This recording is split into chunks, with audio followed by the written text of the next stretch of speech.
Bismillahirrahmanirrahim. Assalamualaikum warahmatullahi wabarakatuh. Saya Baik Karunia Budi Lestari dari SMA Negeri 1 Peringgarata. Baik, pada kesempatan kali ini saya selaku tim oposisi pada mosi perdebatan kita, yaitu mengenai penggunaan bahasa asing dapat melunturkan nasionalisme. Saya selaku tim oposisi menyatakan tidak setuju dengan mosi kita pada hari ini.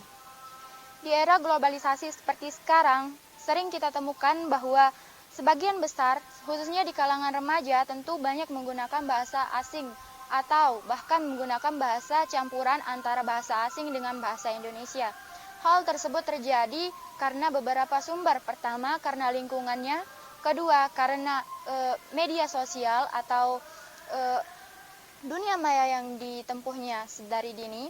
Kemudian, bahasa asing itu sendiri tidak dapat dikatakan dapat melunturkan rasa nasionalisme. Mengapa demikian? Karena ada beberapa manfaat positif atau dampak positif yang dapat kita ambil dari berbahasa asing. Kemudian, jika ditinjau dari penggunaan bahasa asing, sebenarnya penggunaan bahasa asing ini sangat bermanfaat bagi semua orang. Bahkan di sekolah pun, dari jenjang SMP bahkan SD sudah diajari bagaimana materi berbahasa asing atau mata pelajaran berbahasa asing, khususnya salah satunya itu bahasa Inggris. Baik, hal ini dapat kita lihat bahwa bahasa asing itu bukan hanya sekedar untuk trendy atau untuk keperluan media sosial, melainkan untuk kebutuhan kedepannya. Karena ditinjau dari era globalisasi seperti sekarang, yang sangat teknologinya sudah sangat berkembang pesat, tentu akan berdampak terhadap kemajuan bangsa itu sendiri. Kemudian, sebagai contoh, banyak di kalangan remaja yang menggunakan bahasa campuran antara bahasa Indonesia dengan bahasa asing. Ini merupakan salah satu penggunaan bahasa asing di kalangan remaja. Baik, hal ini tentu bukan menjadi suatu alasan yang dapat melunturkan nasionalisme. Penggunaan bahasa asing dinilai sangat penting dan bahkan menjadi suatu kebutuhan melihat zaman kedepannya akan semakin maju. Kemudian, berbahasa asing bukan berarti tidak mencintai bahasa Indonesia. Mempunyai keterampilan menguasai bahasa asing tentu menjadi suatu keunggulan bagi individu itu sendiri. Bahasa asing akan sangat baik jika kita dapat menempatkan apa tujuan dari kita mempelajari bahasa tersebut. Jika dalam bidang pendidikan, tentu akan sangat baik dengan kemampuan tersebut akan menjadi sumber prestasi atau menjadi sarana pengembangan ilmu dari individu tersebut. Baik, terkait dengan bahasa asing yang melunturkan rasa nasionalisme, itu tergantung dari individu masyarakat tersebut. Rasa nasionalisme merupakan komitmen sebagai warga negara dan rasa cinta tanah air. Nah, dari sini kita lihat bagaimana seseorang tersebut menjaga komitmennya terhadap bangsa dirinya sendiri dan bagaimana dia mencintai bangsa atau negaranya sendiri meskipun dia menguasai sangat banyak sekali bahasa-bahasa asing. Kemudian, penggunaan bahasa asing juga bermanfaat bagi negara Indonesia ke depannya. Mengapa demikian?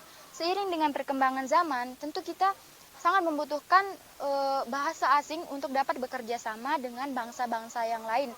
Hal ini dapat menjadikan kita bersaing dengan negara-negara yang sudah terkenal di kancah internasional.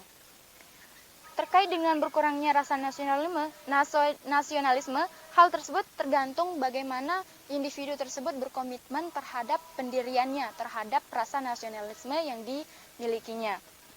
Pada dasarnya, bukan hanya penggunaan bahasa asing yang dapat melunturkan rasa nasionalisme.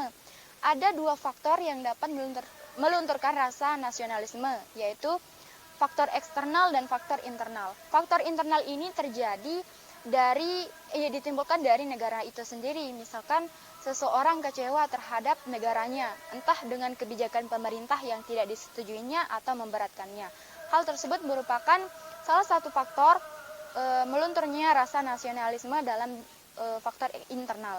Kemudian faktor eksternal yaitu faktor arus globalisasi yang berdampak negatif. Nah, di sini berbahasa asing merupakan suatu dampak positif yang dibawa oleh arus globalisasi. Hal tersebut dapat kita tinjau dari pengembangan ilmu dan kemajuan teknologi yang kian pesat di negara kita. Kemudian dengan adanya pengembangan ini, tentu akan membawa negara Indonesia dapat bersaing dengan negara-negara lain.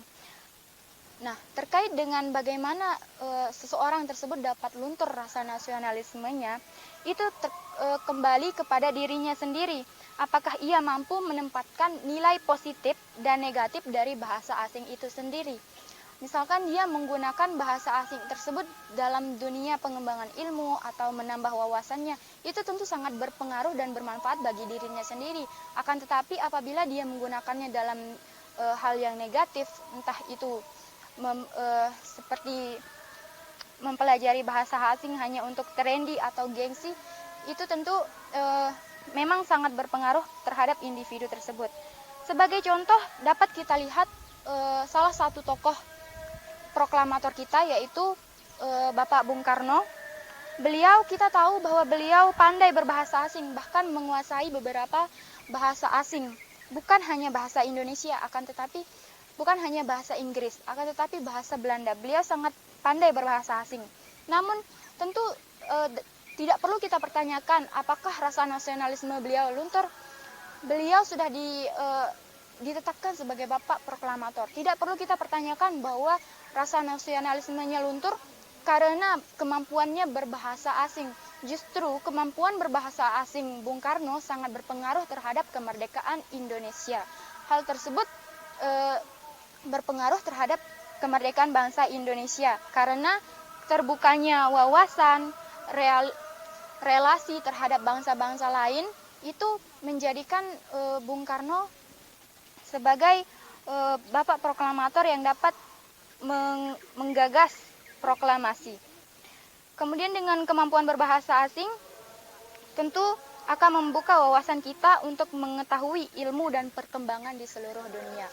Baik, saya selaku tim oposisi tidak setuju dengan mosi kita hari ini. Sekian, Assalamualaikum warahmatullahi wabarakatuh.